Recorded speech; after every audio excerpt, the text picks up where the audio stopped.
Eh, el trabajo, el Premio Nobel de Física 2016 es importante porque abre toda una nueva etapa en la física, en el sentido de que antes la gente pensaba que las transiciones de fase solo podían darse mediante el cambio de orden.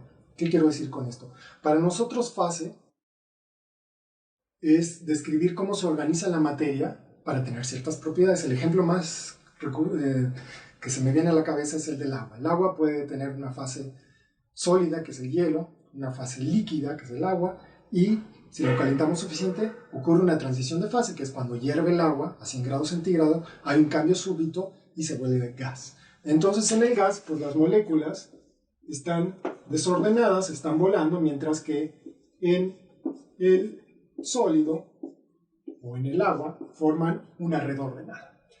Entonces lo que estamos viendo es que las transiciones de fase que se habían estudiado en la física antes de los años 80 trataban de eso, cómo pasábamos de una fase donde los átomos están ordenados a volverse desordenados. Y se describía mediante algo llamado parámetro de orden, que mide qué tanto orden hay. Por ejemplo, aquí esto está muy ordenado, esto está desordenado, aquí el parámetro de orden es 0, porque está totalmente desordenado. El mérito de los premios Nobel de física es que ellos encuentran que existen transiciones de fase, es decir, la materia adquiere nuevas propiedades, pero sin ordenarse de una manera diferente. Así de fácil. ¿Cómo descubren esto? Ellos primero empiezan a estudiar sistemas de baja dimensionalidad. Estaban interesados en si podía haber transiciones de fase en dos dimensiones, es decir, en un plano o en láminas delgadas. Para eso estudiaron sistemas magnéticos y lo que se le llaman superconductores. Los superconductores son materiales que no disipan energía. Normalmente, si nosotros tenemos un cable y mandamos una corriente, es decir, tenemos aquí un cable, ponemos una pila, de tal manera que los electrones se mueven llevando corriente, normalmente el cable se calienta. En un superconductor no sucede esto. No hay disipación de energía. Y eso es una fase, y eso se debe a que los electrones se ordenan. ¿Cómo se ordenan? Bueno, había un resultado de la física que decía que no podíamos tener un sistema ordenado en una o dos dimensiones. Ese, digamos, era el paradigma.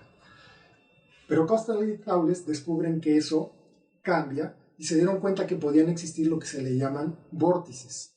Los vórtices son muy sencillos de entender porque de hecho tenemos uno aquí en la cabeza.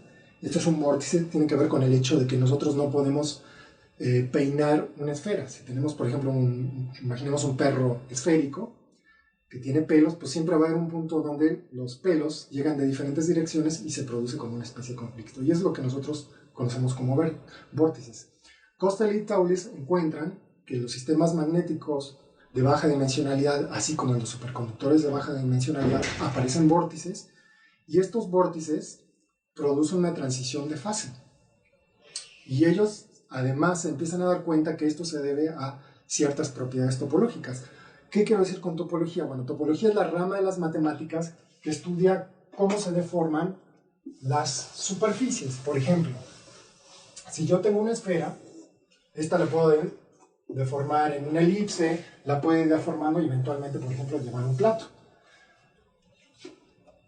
La ciencia que estudia esta transformación, la rama de las matemáticas, es la topología. Ahora, esta esfera no tiene ningún agujero.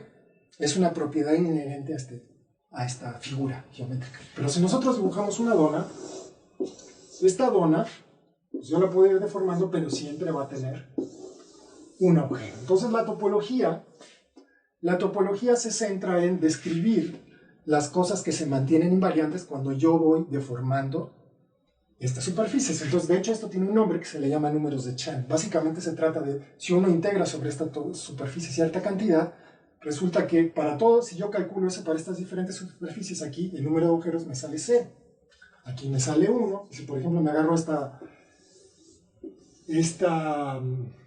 botana que se llama el pretzel, por ejemplo, este tiene 2 agujeros. Y de hecho, esto tiene un número, se le llama número Chan. Esto es 0, 1 y 2. Entonces lo que pasa con los premios Nobel de Física 2016 es que ellos se dan cuenta que la fórmula que tienen para estudiar, por ejemplo, la propagación de electrones en sistemas de baja dimensionalidad bajo un campo electromagnético resulta que la fórmula que encuentran tiene la misma forma que esos invariantes topológicos que se calculan sobre estas superficies. Entonces se dan cuenta que detrás de las propiedades de asociación de estas fases de la materia están invariantes topológicos. Y eso es importante porque se dieron cuenta además que si el sistema, aunque se deforme, tenga defectos, etc., se van a mantener estas propiedades. O sea, son robustas ante el desorden.